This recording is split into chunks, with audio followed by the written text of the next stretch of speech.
Hi, I'm Grusha and I'm a Mount Royal and it's my first year here and this is my studio.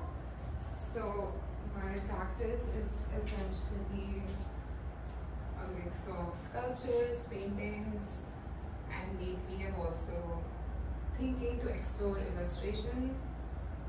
So it's kind of all over the place, but I paint a lot and my practice is mostly revolving around my personal narrative, but I'm not really telling my life story in any way.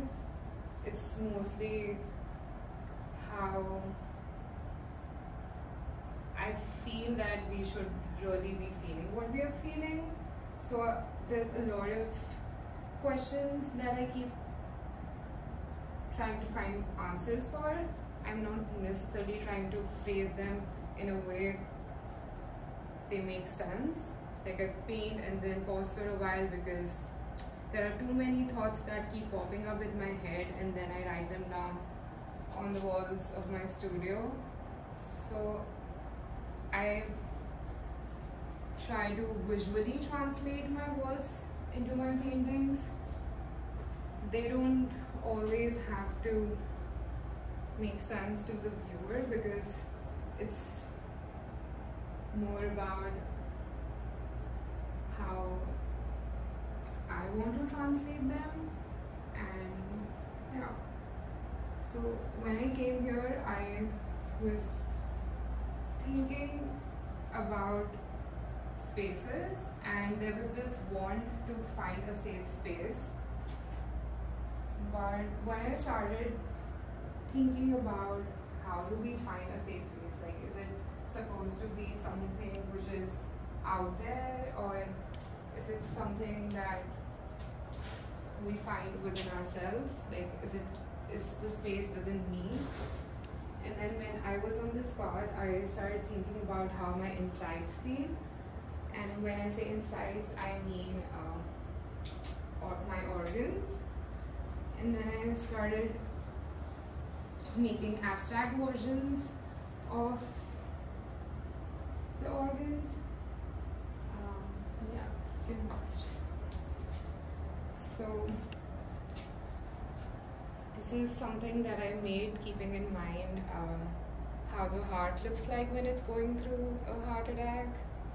It was not necessarily coming from a very good place, but when I started making these forms, it was really something that gave me a lot of satisfaction, and I kept making a lot of these forms, and now I'm at a point where I have developed a sort of muscle memory for it, and in this semester I've made a bigger version of it on canvas, and I really am not into the conventional shapes of framing anymore, so I keep cutting my paintings out. And yeah, I mean, I'm not sure if I'll be connecting all of them or like probably pasting them together in a form of collage, but what I'm essentially doing at this point in my practice is that I'm making or like working on individual pieces and thinking of putting them together at some point. Yeah, like I'm not really sure if I'll be putting them all together. It's something for me to find out when I feel I'm at a place where I have a good number of paintings or objects that I've made out of wood. So I think the most vital part of my practice is the words that I keep writing on my studio walls, because that is what is making my work what it is. Because like without these questions I don't think my practice would exist.